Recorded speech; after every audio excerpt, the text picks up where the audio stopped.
So he has had more blood and platelet transfusions than I can count. He's had to have surgery to have a port inserted. He's had several spinal taps, which is where they take spinal fluid and test it for leukemia and then put chemo back into the spinal fluid. He's had 4 bone marrow biopsies to check for the cancer and a whole lot of chemotherapy in his treatment. So that's kind of just like the basics of his treatment. Overall, things have gone really, really well for Joey, considering what he's going through. But we've certainly had our bumps in the road. At one point we were told that he wasn't responding to chemo and he had a 25% chance of living. Luckily, it was all a false alarm.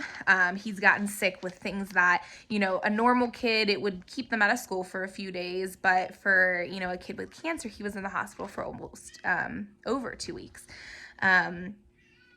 There's the normal hair loss, the nausea and throwing up, fatigue, aches and pains. He got neuropathy, which is really, really severe nerve pain. And it was happening mostly in his legs. And there was actually a period of about 2 months where he couldn't even sleep in his bed. He had to sleep in, we have like an oversized chair in our family room that he was sleeping in because it was the only place that he could get comfortable.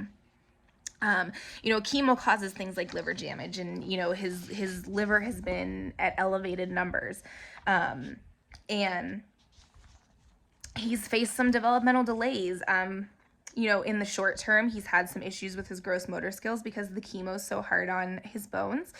In the long term, we don't really know what all that is going to mean, but it could mean learning disabilities later on from all the chemo that goes into his spinal fluid. There's so much that goes along with chemotherapy and treating cancer, and while he's cancer-free and he's in remission, there's a lot of other factors that could be affected from this intense chemo that he's gotten. Especially being in the very high risk category, he's gotten very intense chemo. So I just want to share some childhood cancer facts with you all, because I'm not sure that many people realize this, but about 1 in 285 children will be diagnosed with cancer before they turn 20. So it's really not as rare as you think. Cancer is the number 1 cause of death by disease in children. Of those diagnosed, 1 in 5 will not survive. Only 4% of the U.S. National Cancer Institute's budget is annually spent on cancer research and treatments that are directed toward treating childhood cancer. Actually, since 1980, fewer than 10 drugs have been developed to use in childhood cancer as compared to the hundreds of drugs that have been created exclusively for adults in their cancer treatments. The drugs that are used in fighting childhood cancer are many of the same drugs that an adult would use in their cancer treatments. So therefore it's intense and it causes a lot of issues. 2/3 of the kids that go through cancer treatments will have serious health issues later in life due to the toxicity of the drugs. So it's crazy what these kids go through, and it's crazy how little is known and put out there about all of that. A lot of the times when you see the St. Jude commercials, you see the smiling kids having fun playing. And while that is, some of our reality, a huge part of that reality is that childhood cancer isn't fun at all. And it's intense. And these treatments are hurting these kids in so many ways, and they're necessary, but we need more funding so that we can find kinder treatments for our children. And throughout this cancer journey, we've definitely learned a lot about ourselves. And while no one wants this to happen to their child, I do have to say that there have been many blessings that have come along from this. It hasn't all been negative. I could choose to look at the bad, or I can look at the good, and like the community of people that we have connected with that we never would have met had we not gone through this. We've met amazing doctors, nurses, other families going through similar situations that we are. We've become better and stronger people because of it. Our hearts have grown bigger, and we give back as much as we can. We've learned to not sweat the small stuff, to enjoy every moment, and to always stay positive. I never would have wanted this to happen to Joey, but this is our life now, and I have to look at the blessings that, it's brought us.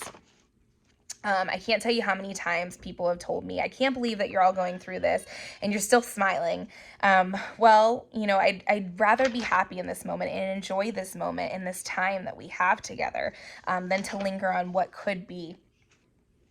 One quote that I love and that we always use in our family is, "You don't know how strong you are until being strong is the only choice you have." And it's a Bob Marley quote, and one that's just ever so true.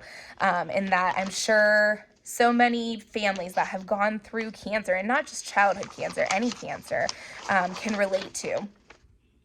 You would do whatever you need to do for your loved ones, just like my husband and I had to do for Joey.